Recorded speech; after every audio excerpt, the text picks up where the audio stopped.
What's up, Tiller fam? It's me, Carlos, the best Tiller coach. I'm still doing Tiller part-time for now, so you're gonna see more of Jim than you see of me, but I'm excited to bring you this week's Tiller tip. Today's tip has come up in multiple sessions I've had with guys.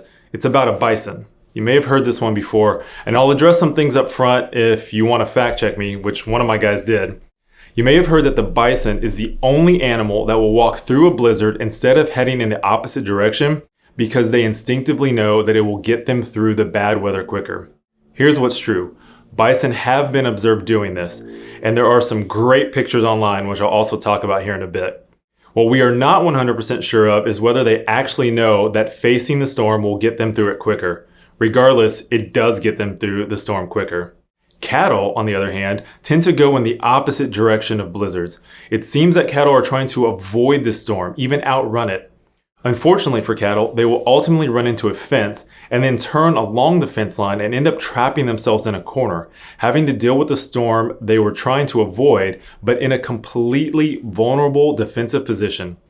In one coaching session with a young man, we realized that he was trying to avoid and outrun a storm in his life, a suffering season in his life for over a year, almost to the point of exhaustion. When I shared this story of the bison with him, and after he fact-checked me, he decided to drive a stake in the ground, do a 180-degree turn, and head into the storm, into the suffering season that he had been trying to avoid. He Googled an image of a single bison covered in snow heading into a blizzard. It's a great picture. He said that he was going to make it the background on his phone to remind him to head into the storm, to lean into his suffering season instead of trying to avoid it.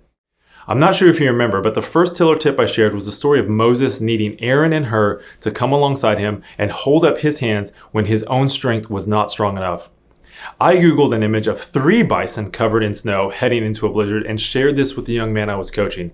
I praised him for deciding to face his storm, his suffering season, but reminded him that he did not have to face it alone. Like Moses, he needed a band of brothers around him. Tiller fam, if you have been running from the storm, from the suffering season in your life, I urge you, like the bison, turn and head into the storm. Face it. Lean into the suffering season. I'm not saying this is easy. I'm not saying it won't be tough, but you have to decide to face the storms in your life, the suffering seasons in your life, or you could get trapped in a corner and have to deal with the storm from a defensive position. I'll use a basketball reference here. Get on the offensive. You take the ball up court. You set the pace for how you are going to respond to the storm in your life, the suffering season in your life. Make sure you have a band of brothers or sisters around you to face the storm with you. And ultimately, as you face a storm in your life, the suffering season in your life, trust Jesus. Tiller fam, I love you. I'll see you next time.